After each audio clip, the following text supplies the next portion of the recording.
Hai siswa kelas 7 SMP Papua Kasih. Pada pertemuan pertama, kita akan mempelajari materi tentang interaksi sosial dan lembaga sosial. Kalian bisa lihat tujuan pembelajaran kita pada bab ini, menjelaskan ruang lingkup interaksi sosial, menjelaskan pengaruh interaksi sosial terhadap pembentukan lembaga sosial, serta menjelaskan dan mengidentifikasi lembaga sosial. Bagian pertama yang akan kita pelajari yaitu apa itu interaksi sosial. Sebagai makhluk sosial, kalian sudah tahu apa itu makhluk sosial tentunya. Makhluk sosial adalah makhluk yang membutuhkan orang lain. Dalam membutuhkan orang lain, manusia melakukan yang namanya interaksi sosial. Definisi interaksi sosial salah satunya dikemukakan oleh Kimball yang menyatakan bahwa interaksi sosial adalah hubungan sosial yang dinamis antara individu dengan individu, individu dengan kelompok, dan kelompok dengan kelompok. Contoh individu dengan individu. Ketika kalian seorang diri tiba-tiba bertemu dengan teman kalian, kemudian kalian saling ngobrol, itu interaksi antara individu dengan individu. Individu dengan kelompok, ketika seorang guru mengajar di depan kelas, kalian memperhatikan. Ketika guru bertanya, kalian akan menjawab pertanyaan tersebut. Interaksi kelompok dengan kelompok, misalnya waktu saat kalian bermain bola dengan sekolah lain, maka terjadi interaksi antara kalian dengan lawan kalian. Nah, interaksi bersifat dinamis artinya interaksi tersebut berlangsung terus-menerus sepanjang hidup kita. Nah, pada PowerPoint, Mr. Christian sudah memberikan contoh-contoh interaksi sosial. Misalnya, berbicara dengan seseorang menggunakan handphone, mengobrol dengan seorang menggunakan media seperti Facebook, WhatsApp, BBM, dan lain. Ini adalah contoh-contoh interaksi sosial. Tetapi ada kegiatan manusia yang tidak bisa dikelompokkan dalam interaksi sosial. Misalnya, saat kalian mandi seorang diri di kamar mandi sambil bernyanyi. Nah, itu merupakan contoh kegiatan yang bukan interaksi sosial. Ketika kalian tidur, kalian mengorok, itu juga bukan interaksi sosial.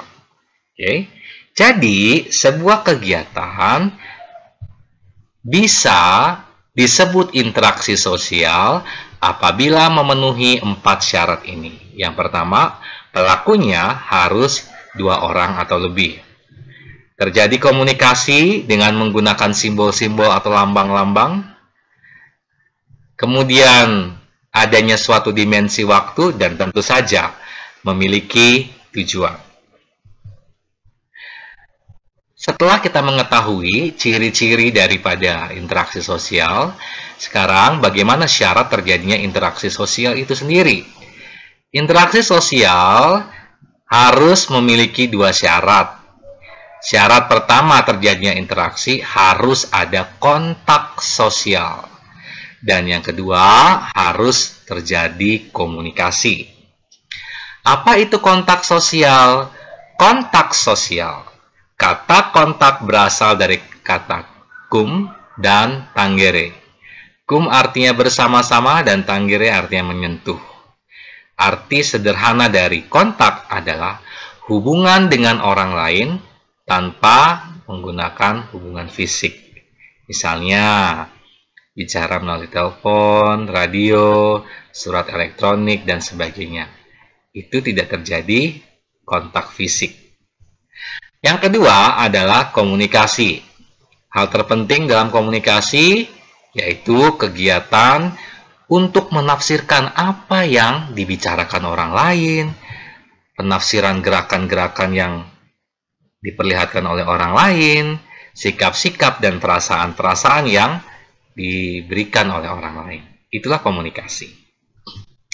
Nah, berikutnya, sifat-sifat dari kontak sosial. Kontak sosial sendiri terbagi menjadi kontak sosial positif dan kontak sosial negatif. Ada yang disebut kontak sosial primer, dan ada yang disebut dengan kontak sosial sekunder. Perhatikan gambar berikut. Gambar di sebelah kiri saya adalah kontak sosial positif.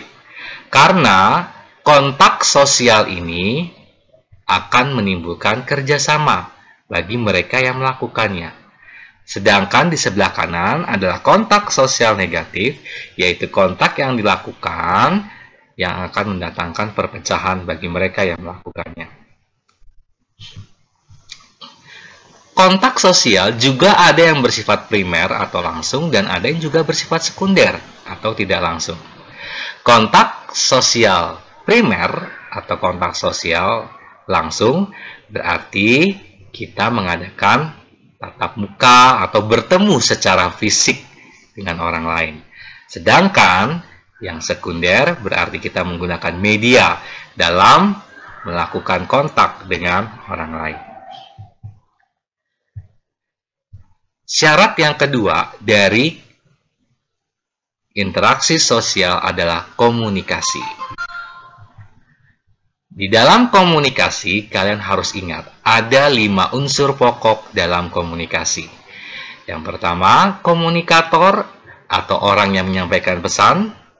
Yang kedua, komunikan, yaitu orang yang menerima pesan. Yang ketiga, pesan itu sendiri, yaitu apa yang disampaikan oleh komunikator. Yang keempat, media, yaitu alat yang digunakan untuk menyampaikan pesan itu apa, dan efek, yaitu respon terhadap pesan yang diberikan. Sampai sini, Mr. Christian berharap kalian bisa paham dan mengerti materi yang disampaikan.